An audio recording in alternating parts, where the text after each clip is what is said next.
Hello hello, on commence à savoir faire pas mal de choses désormais et je vais pouvoir vous montrer comment on gère un tour en combat. Alors pour ça j'ai préparé une petite sauvegarde qui s'appelle Tutorial français qu'on va charger ici. C'est une petite chose très simple, vous voyez que j'ai simplement remplacé la texture du sol par de l'herbe et j'ai créé 3 murs ici, chacun décoré avec une texture de forêt. J'ai également préparé 3 personnages, donc vous pouvez dire bonjour à Merlin qui est notre magicien de service, à un orc géant et désagréable, et à Elfira qui sera notre guerrière munie d'une lance. Ok, on va prendre un petit peu de recul ici pour avoir une vue d'ensemble. Et je vais pouvoir vous montrer la fenêtre du tour ici. Alors cette fenêtre elle contient deux choses. D'abord un bouton qui s'appelle nouveau tour et qu'on va utiliser dans quelques secondes. Et puis une liste de tous les personnages en action au cours de ce tour. Alors chaque personnage a une ligne et chaque ligne contient 3 boutons et puis un champ. Le champ ça sera pour l'initiative quand elle sera affichée. Et les 3 boutons sont les suivants. Le premier, qui est le nom du personnage, permet de contrôler le personnage. Donc vous voyez ici que je contrôle Merlin, et puis maintenant l'orc, et enfin Elfira. Le bouton de droite permet d'afficher la feuille de perso de chaque perso, ce qui va me permettre de vous les présenter rapidement. Alors vous voyez que tous les persos ici, enfin pour l'instant c'est Merlin, mais ça sera la même chose pour les autres, sont évidemment actifs pour le tour, ce qui leur permet d'apparaître dans la fenêtre du tour. Et puis Merlin dispose d'un certain nombre de caractéristiques et de compétences, mais qu'on n'utilisera pas ici. Il va utiliser une boule de feu qui est cochée pour apparaître dans sa fenêtre des actions que vous verrez dans quelques instants. Sa vie est déterminée ici, il a une initiative, un des 20 plus 5. Pareil pour l'orc ici, qui va participer au tour évidemment, qui dispose de 2 attaques, cimetière main gauche, cimetière main droite. Pareil, la vie, l'initiative. Et enfin Elfira, exactement la même chose, elle participe, elle va utiliser elle son attaque à la lance, et elle a également sa vie et son init.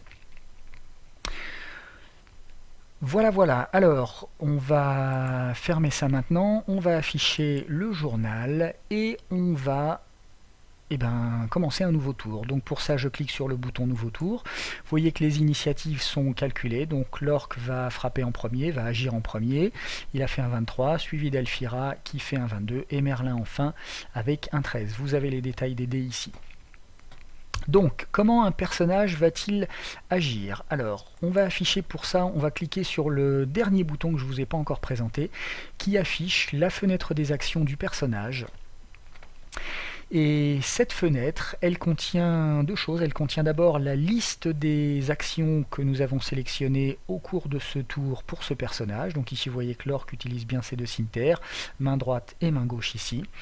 Et puis, elle contient une mini-façon, si on peut dire, de gérer la vie du perso. Donc vous voyez que pour l'instant, il a 86 sur 124, il est encore plutôt vert. On peut lui retirer quelques points, on va lui en retirer 50 par exemple, ça lui fera les pieds, et vous voyez qu'il commence à partir vers le rouge. Je lui en reprends encore une vingtaine, il est en train de rougir de plus en plus, et si au contraire je lui en rajoute, eh bien il retourne progressivement vers le vert. Donc ça vous donne ici un état de sa santé, vous avez le détail de ses points de vie, courant et maximum, et vous pouvez ajouter ou soustraire des points de vie. Voilà, eh bien, je crois que tout est prêt. Donc Merlin et Elfira se promenaient dans la forêt, ils ont rencontré ici un orc, l'orc s'est révélé particulièrement impoli, et tout le monde a décidé que les autres devraient mourir.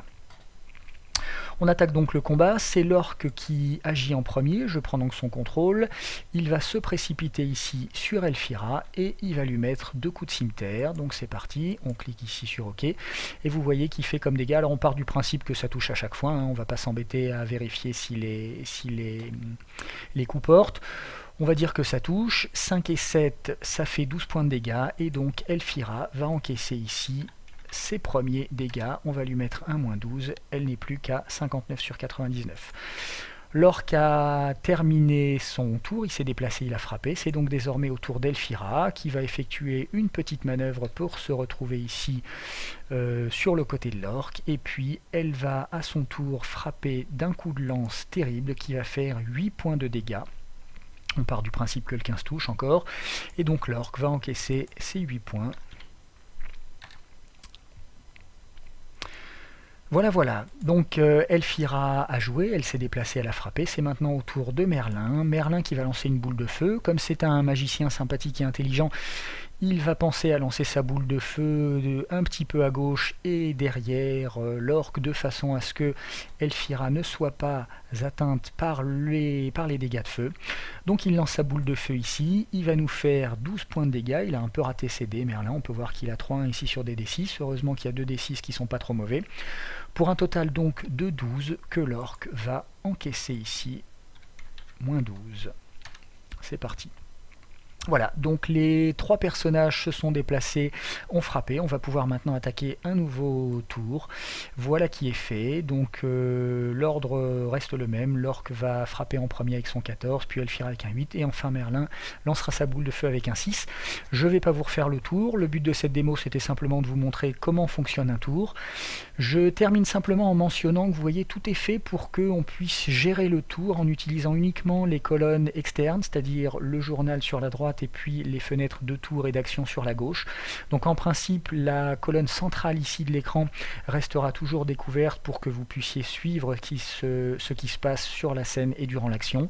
Naturellement, si vous avez quelque chose de particulier à faire, eh bien les feuilles de perso sont toujours disponibles. Vous pouvez les modifier ici si vous avez quelque chose de spécial. Mais en principe, vous voyez que ce soit l'initiative, les attaques ou la gestion de la vie, tout est gérable ici sur les colonnes externes, ce qui, je l'espère, rendra la gestion d'un tour confortable et agréable pour tout le monde. Voilà, cette vidéo est terminée, je vous remercie de l'avoir suivi jusqu'au bout, et puis je vous dis à bientôt dans la prochaine vidéo.